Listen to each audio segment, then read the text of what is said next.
Formula mass क्या देखना है? Formula mass. तो फॉर्मूला मास क्या होता है देख लेते हैं। फॉर्मूला मास, पहले डिफिनेशन इसका देख लेते हैं। It is used for that compound in which individual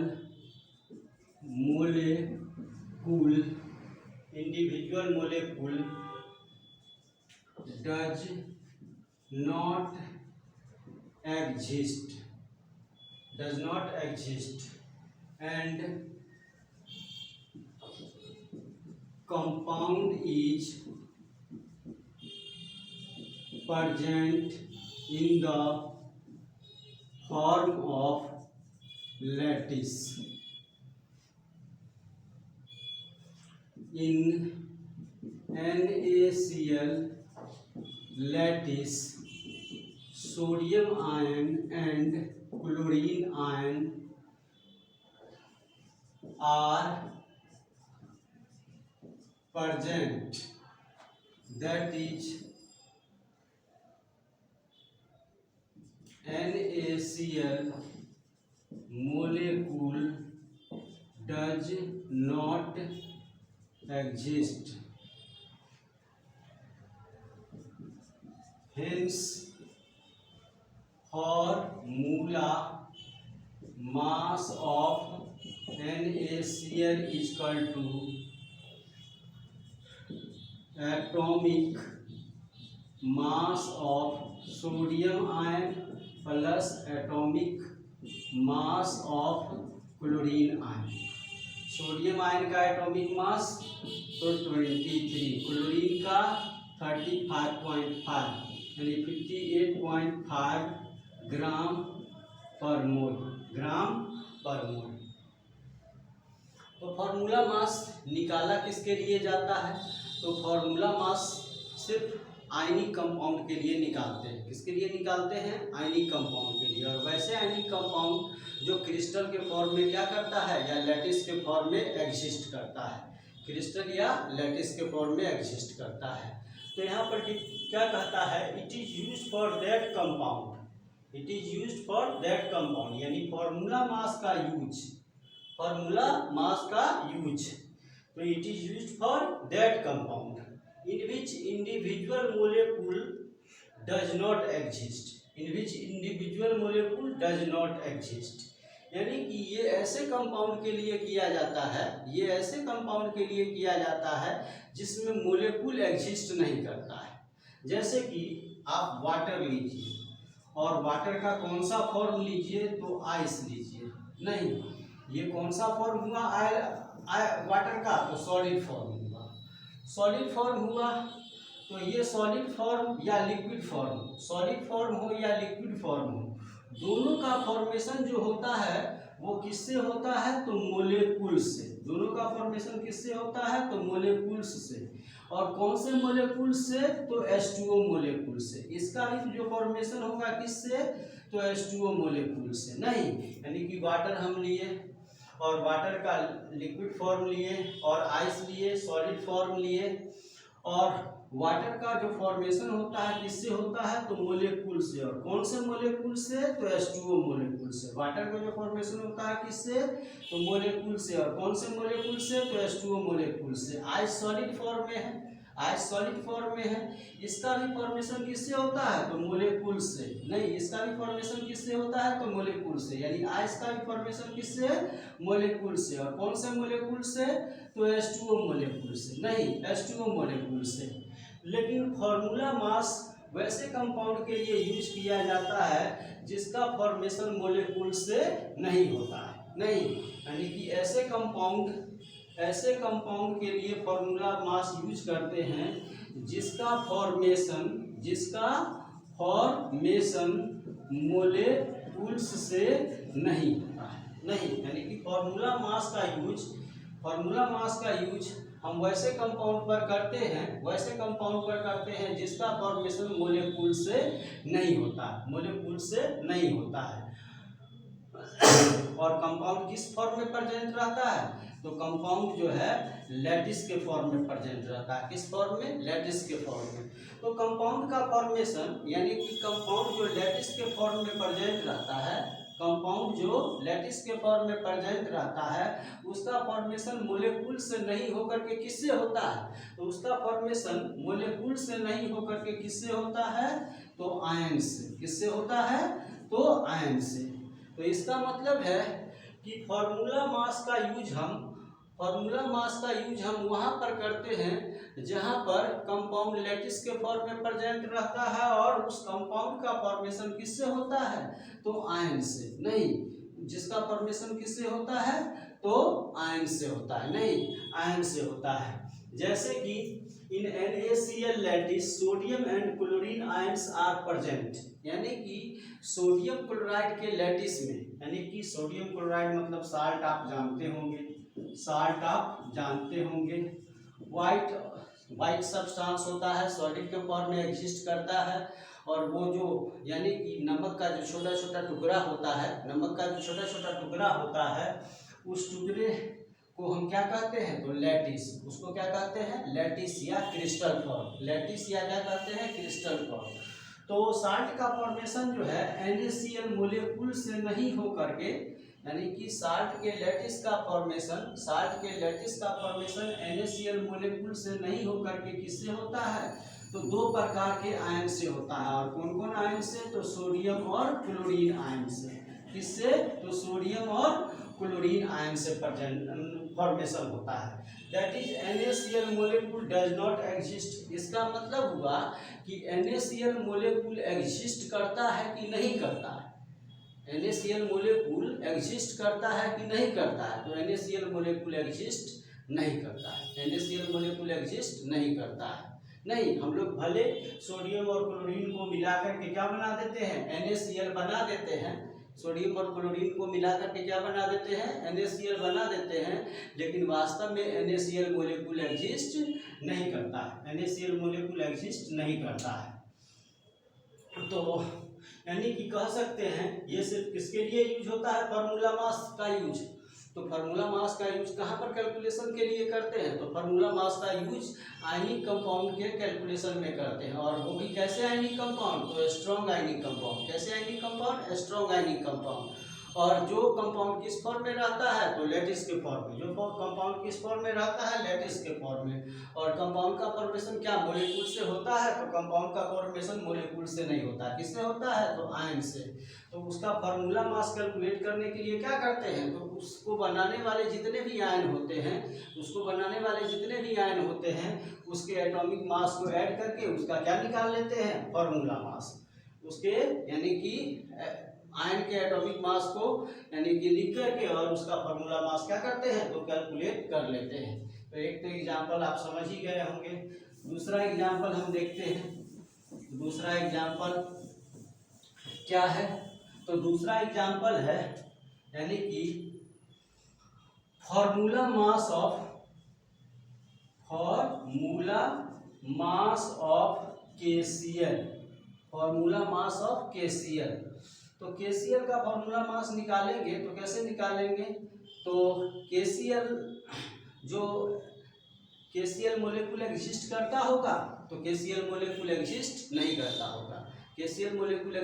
करता होगा। तो KCl के लैटिस में क्या प्रेजेंट रहता होगा? तो KCl के लैटिस में K+ और Cl- आयन प्रेजेंट रहता होगा। क्या प्रेजेंट रहता होगा? तो K+ Cl- आयन प्रेजेंट रहता होगा। तो K+ और Cl- आयन जो प्रेजेंट रहता होगा, तो दोनों आयन के एटॉमिक मास को क्या करेंगे? ऐड कर देंगे। तो क्या निकल जाएगा? तो फार्मूला मास। तो यहाँ पर लिखेंगे एटॉमिक मास ऑफ K+ जोड़ एटॉमिक मास ऑफ Cl-। तो एटॉमिक मास ऑफ K+ कितना होगा?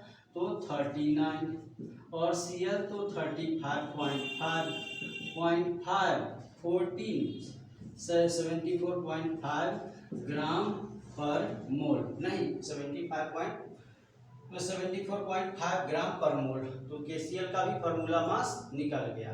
तो फार्मूला मास अगर आपको कैलकुलेट करना होगा तो कहाँ कैलकुलेट कीजिएगा, तो वैसे कंपाउंड का कैलकुलेट कीजिएगा जो कंपाउंड किस फॉर्म में प्रेजेंट रहता होगा, तो लैटिस के फॉर्म में प्रेजेंट रहता होगा। और क्या रहता होगा, तो उसमें जो है मोलेकुल यानी उस कंपाउंड का फॉर्मेशन मोलेकुल से नहीं होकर के किससे होता होगा, तो उस कंपाउंड का फॉर्मेशन आयन से होता होगा। किससे, तो आयन से। अब हम लोग आगे चलते हैं अगले टॉपिक की तरफ।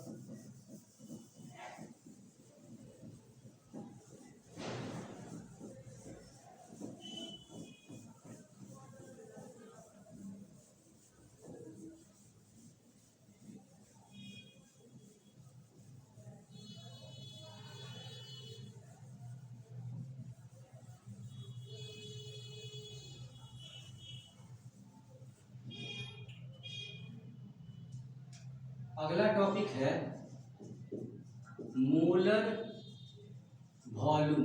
मोलर वॉल्यूम क्या होता है, तो देख लेते हैं। The volume occupied by 1 molecules of a gas at STP or NTP is called molar volume। यानी कि किसी भी गैस के 1 मोल मोलेक्यूल द्वारा STP और NTP पर यानी किसी भी मोलेक्यूल के 1 मोल गैस द्वारा, तो 1 मोल मतलब 6.022 into 10 to the power 23 molecules. किसका, तो गैस का। यानी कि गैस के इतना मोलेक्यूल द्वारा STP या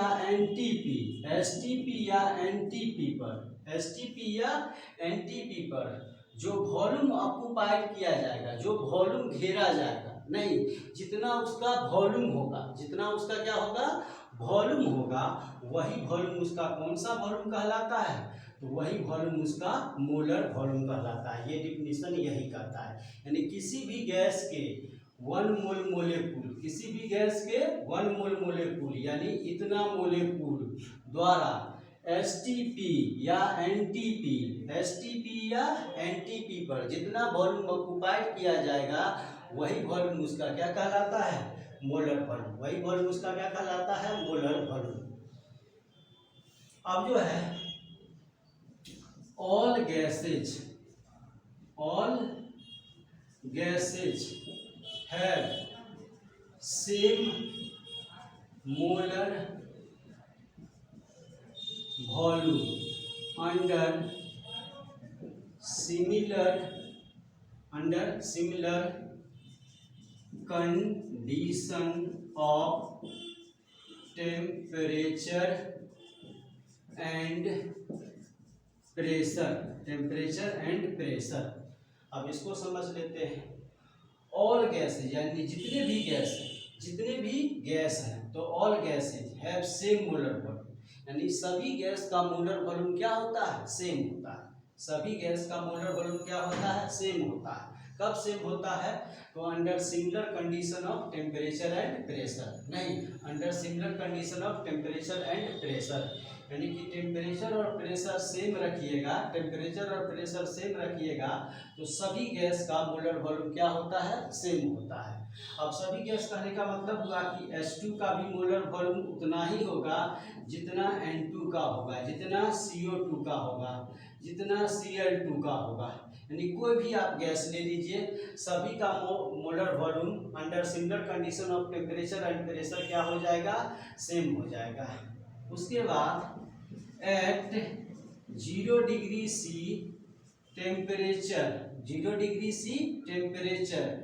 एंड 1 atm प्रेशर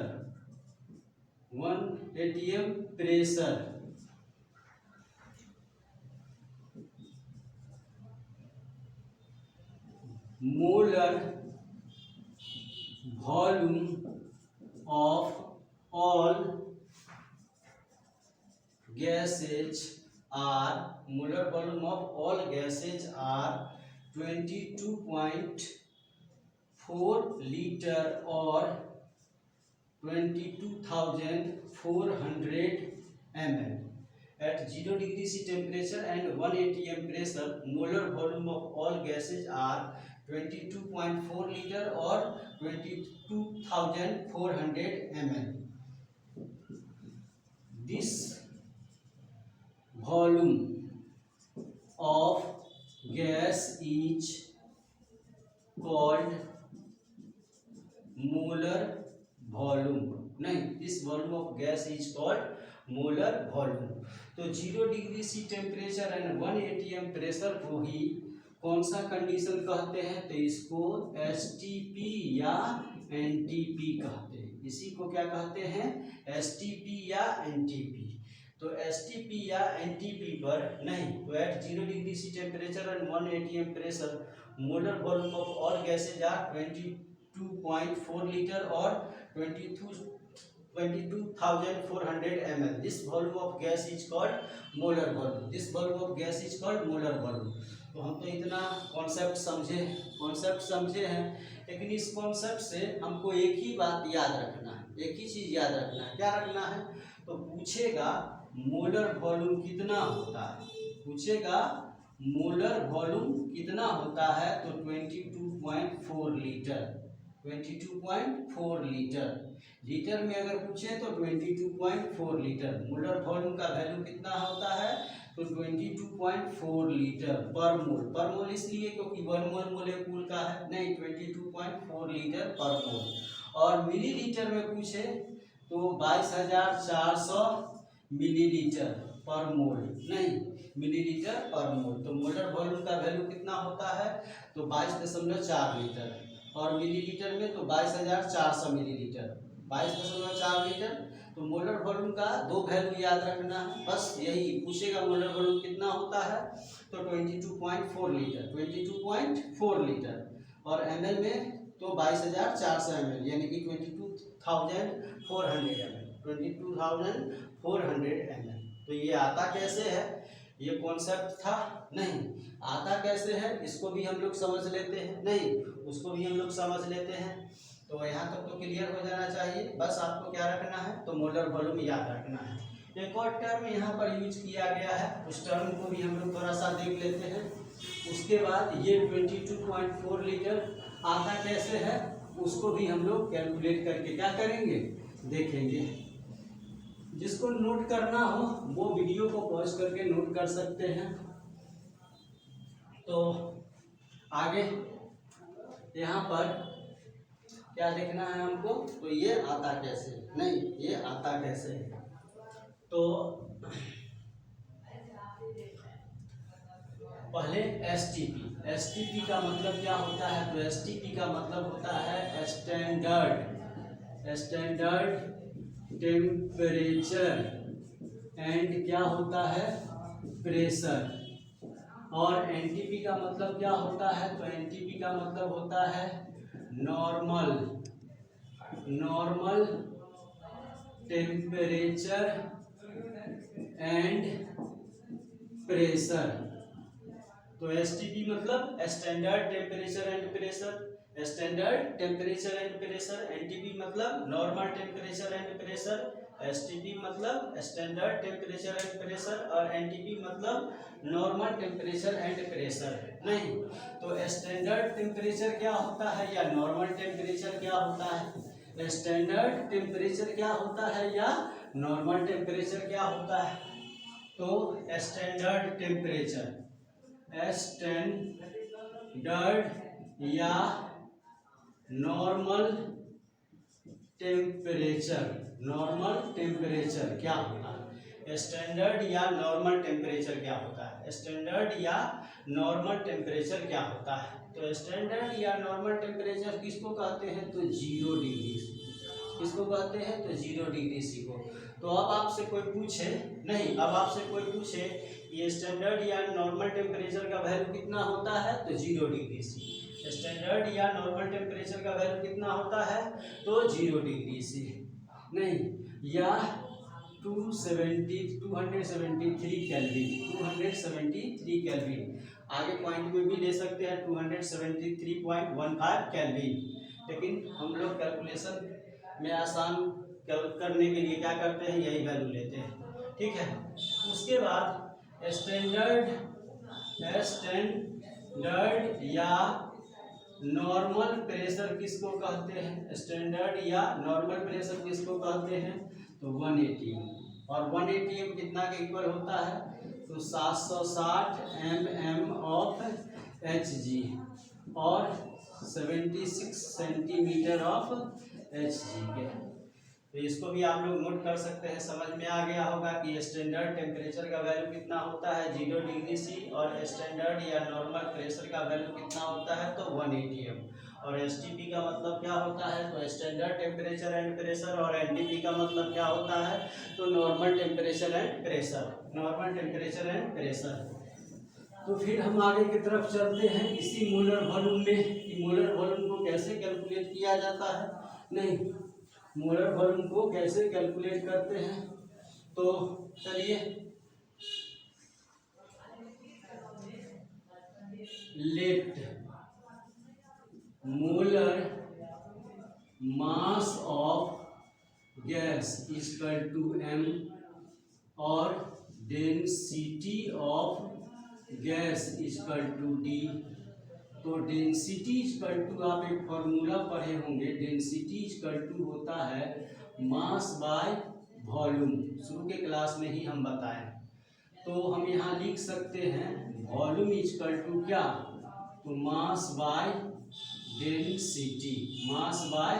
डेंसिटी, और क्या, तो अब इसको सब में मोलर लगा दीजिए, सब में क्या कीजिए, मोलर लगा दीजिए। तो आप इसको लिख सकते हैं मोलर वॉल्यूम ऑफ गैस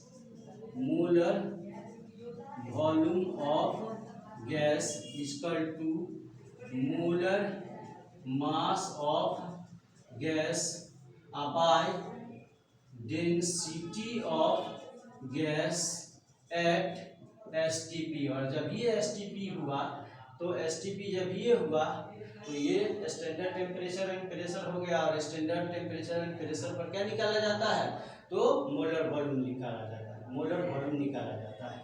तो अब आगे देखते हैं डेंसिटी ऑफ, इतना तो आ गया, density of H2 gas at STP equal to 0.0009 gram per ml, यानी कि STP पर हाइड्रोजन गैस